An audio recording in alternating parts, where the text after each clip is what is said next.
حبايب تيتا ميمي في مسلسل اليومين دول شغال في النت، وناس كتير بتتكلم عليه، والمسلسل نال على إعجاب ملايين من المصريين. المسلسل اسمه حالة خاصة، وهو بطولة الممثل طه الدسوقي وغادة عادل.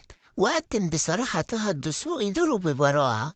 والمسلسل عبارة عن 10 حلقات، ويتعرض حلقتين في الأسبوع.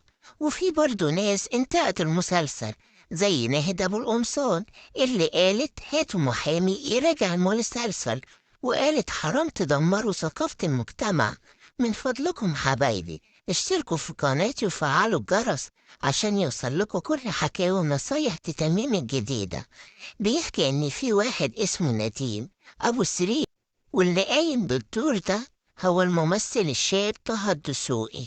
وهو بيعاني من التوحد، بس هو عنده ذكاء غير عادي. وبيبتدي المسلسل إنه في يوم بيقدم في برنامج من سيكسب المليون، وفعلا كسب في البرنامج. وبيمر بصعوبات وتحديات في حياته، وكل مرة نديم أبو السريع بيحاول يتغلب على الصعوبات والتحديات اللي بتواجهه في حياته. وهو شخص منظم جدا، وبيكره الصوت العالي، ودايما لابس سماعة وبيسمع موسيقى. وبيفضل يقف في المواصلات لأنه بيكره التلامس. وهو كان في كلية الحقوق وتخرج منها، وكون المفروض يتعين في كلية معيد، بس للأسف ما تعينش لأنه حالة خاصة. وعلشان كده اتسمى المسلسل حالة خاصة. واتمنى بعد كده إنه يشتغل محامي، ويبقى محامي ناجح في شغله. وقدم في مكتب محاماة من أكبر المكاتب في البلد، وهو مكتب أمان النجار، علشان يقدم محامي تحت التمرين.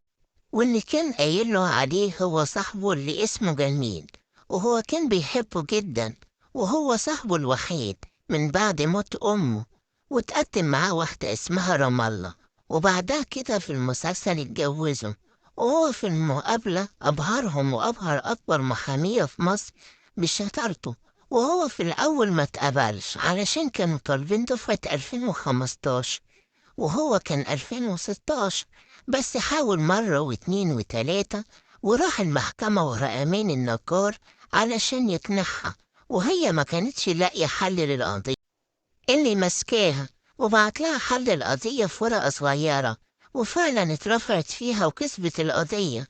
وشغلته بعدها وثبت في الشغل لأذكى واحد، وأخد براءة موكله في أول قضية يتوكل فيها. وهو فعلا كان بيحل كل القواضي، وكانت أماني واثقة فيه جدا. وكانت أمان النجار بتاخده معاها علشان يحل الأوقات الصعبة، وفعلا هو كان بيحلها قبلهم كلهم. وكان في شغله أمين وذكي، ويعمل بجدية عشان يجيب وراء الموكلين. بس كانوا أصحابه بياخدوا منه حل القضايا، ويقولوا إنهم هما اللي حلينها. وكان ناجح ومتميز، بس مع النجاح ده كله ما كانش سعيد، ومش شاعر بأي نجاح، عشان كان هو وحيد ومنطوي على نفسه. وكان كل شوية يفتكر حاجات ليه وهو صغير. وفي حكايات تانية في المسلسل زي جوز أماني وابنها، وأصحابه في الشغل اللي كان بيستغله واللي كان بيحبه. وإن نديم اتجوز من صديقته رام الله، اللي هي هاجر السراج، زي اللي كانت شغالة معاه في المكتب المحاماة، علشان ينقذها وما تترحلش من البلد. وهي اتجوزت نديم علشان يتجدد إقامتها. وشكرته طبعا لموقفه الجميل ده، وقالت له إن مفيش حد واقف جنبها كده. وأمان النجار كانت متجوزة وعندها ولد، والولد كان عنده توحد وانطواء نفس حالة نديم.